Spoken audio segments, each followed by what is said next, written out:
अमेरिकी patriot missile को देखिए, एक बड़ी खबर आ रही है लेकर। युद्ध के दौरान आधी मिसाइलें इस्तेमाल हुई। अमेरिका की 50% पैट्रियट मिसाइलें खत्म हो गई। दोबारा मिसाइल बनाने में 4 साल लग जाएंगे।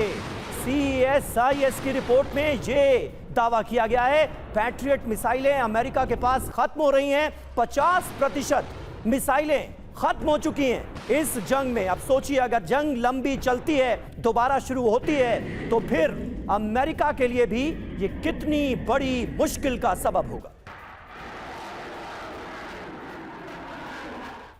तो देखिए, जहां एक तरफ ये सवाल बना है कि क्या फिर से वार्ता हो पाएगी कि नहीं, इन सब के बीच इजराइल को लेकर बड़ी खबर कि एक बार फिर से जंग की तैयारी में इजराइल जुट चुका है। यह खबर आ रही है, IDF के पायलट्स को निर्देश जारी किया गया, फाइटर पायलट को अलर्ट रहने का निर्देश दिया गया। जंग किसी भी वक्त शुरू हो सकती है।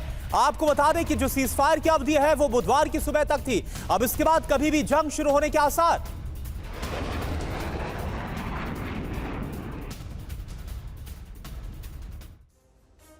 तो अरब से यूएस सेना रिटर्न। अब आप जरा देखिए यहां पर होते हुए क्या नजर आ रहा है। अगर मैं यहां पर प्रेस करता हूं तो देखिए, जो इंफॉर्मेशन अब आपके सामने बिग वॉल पर आ रही है वो आप देखिए। ईरान की शर्तें, अरब से यूएस की जो सेना है वो रिटर्न होनी चाहिए, यानी कि जो खाड़ी का देश है उन सबको खाली करना पड़ेगा बेसिस को। अब मैं आगे बढ़ूं तो इसमें क्या इंफॉर्मेशन सामने आ रही है ये देखिए। अगर ईरान की तरफ से दलील यह है कि अरब देशों से यूएस सेना हटाई जाए, तो अमेरिका क्या दलील दे रहा है?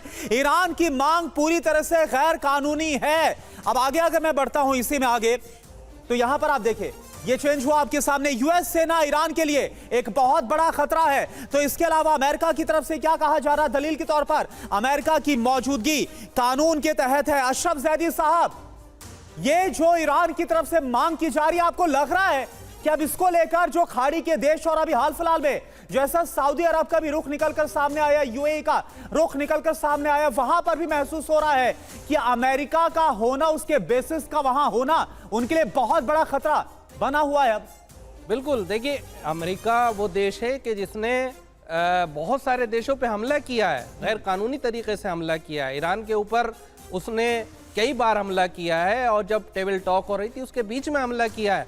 अब ईरान का ये कहना कि ये बेसिस हमारे लिए खतरा है, बिल्कुल खतरा है, क्योंकि ईरान के ऊपर लगातार 40 दिन में, और इससे पहले 12 दिन की जो जंग हुई जून के अंदर 2025 में, उसमें भी इन्हीं बेसिस का इस्तेमाल हुआ है। और ईरान नहीं चाहता कि इस रीजन की जो सिक्योरिटी है वो उसको अमेरिका कंट्रोल करे। ईरान ये चाहता है कि इस रीजन की सिक्योरिटी खुद यहीं के देश कंट्रोल करें, ताकि यहाँ पे अमेरिका की गुंडागर्दी खत्म हो, अमेरिका की जो अपर हैंड है, और वो जिसको चाहता है, जैसे चाहता है, इस तरह डिक्टेट करता है, ये स्थिति खत्म हो। इसीलिए ईरान ये चाहता है। अरब देशों का जो मौजूदा रुख है ब्रजेश जी, वो अमेरिका के लिए बहुत बड़ी मुश्किल बनता हुआ नजर आ रहा है। UAE की तरफ से हर जाने की बात कही गई है, यानी आप इतनी बड़ी रकम जो कि आप सुरक्षा की गारंटी के तौर पर लेते हो इन अरब देशों से, उनकी सुरक्षा तो नहीं कर पाए, ईरान की मिसाइलों को तो नहीं रोक पाए। तो ऐसे में क्या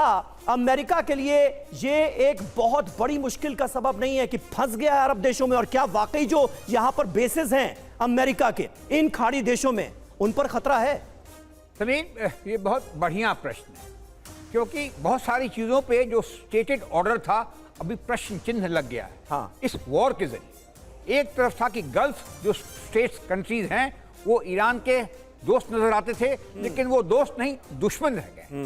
अमेरिका ने अभी से नहीं, कई दशकों से अपनी सेंट्रल कमांड वहीं पे बिठा के रखी है। कतर हो, UAE हो, सऊदी अरेबिया हो, या कुवैत हो, या बहरीन हो, तो वो अगर उनकी वजह से अगर गल्फ स्टेट को खतरा नजर आया, जो कि आया है, तो परेशानी की बात है।